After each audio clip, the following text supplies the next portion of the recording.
চোখ জুড়ানো গোলাপি আর সাদা রঙের মিশেলে এক অপূর্ব দৃশ্য। এ যেন প্রকৃতি তার অপার সৌন্দর্য নিজ হাতে বিলিয়েছে।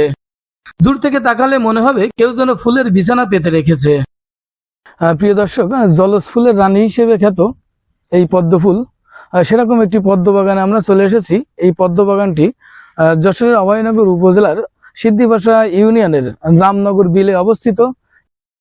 উপজেলা সদর থেকে প্রায় 25 কিলোমিটার দূরে সিদ্ধিবাসা ইউনিয়নের রামনগর বিলে বজবুনি নামক এলাকায় প্রায় 4 একর জায়গা জুড়ে ফুটেছে এই পদ্ম ফুল।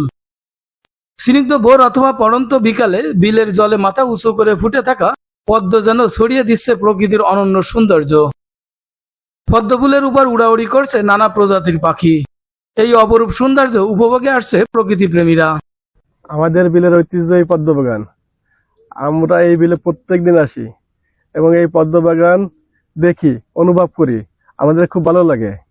এছাড়া এই পদ্ম বাগানে আসলে বিভিন্ন ধরনের অতিথি পাখি এখানে আসে এবং আমরা দেখি এবং অনুভব করি, আমাদের খুব ভালো লাগে।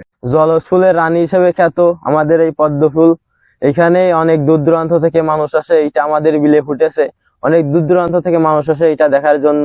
আমরাও আসি, আমরা এই গ্রামেরই লোক, ঠিক আছে। অনেক ভালো লাগে, অনেক সুন্দর একটি দৃশ্য দেখা। দিগন্ত জোড়া পদ্ম ফুলের মেলা দেখতে প্রতিদিন দূর দূরান্ত থেকে প্রকৃতি প্রেমীরা পদ্ম বাগানে আসছেন, প্রাণ ভরে উপভোগ করছেন পদ্ম ফুলের সৌন্দর্য। স্থানীয়রা বলছেন প্রকৃতির আপন খেয়ালেই এই জলাশয়ে জন্ম নিয়েছে হাজারো পদ্ম ফুল। আমার বয়স প্রায় 40 বছর।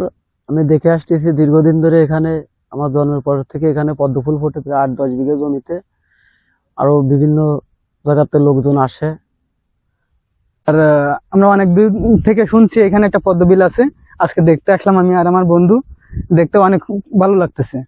আমরা কিছু ফুলও তুললাম, অনেক সুন্দর লাগতেছে দেখে, কিছু ফুলও তুললাম।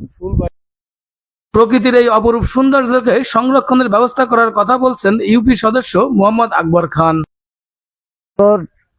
চন্দ্রপুর বিলের মাঝখানে একটি পদ্ম বাগান আছে। এই পদ্ম বাগান একটা বৃহত্তম জায়গা নিয়ে। এই পদ্ম বাগানটি আমি উদ্যত কর্মকর্তার সঙ্গে কথা বলবো, কথা বলে যাতে এই পদ্ম বাগানটি সংরক্ষিত করা যায়, যাতে দূর দূরান্তের মানুষ এসে এই পদ্ম বাগানটি দেখতে পারে বা আসে, সেই ব্যবস্থাটি করব। প্রাকৃতিক সৌন্দর্যের এই অপার লীলাভূমি সংরক্ষণের প্রয়োজন যথাযথ উদ্যোগ, এমনটাই প্রত্যাশা স্থানীয়দের। জসিমউদ্দিন বাচ্চু, সিদ্ধিবাসা, অভয়নগর, যশোর।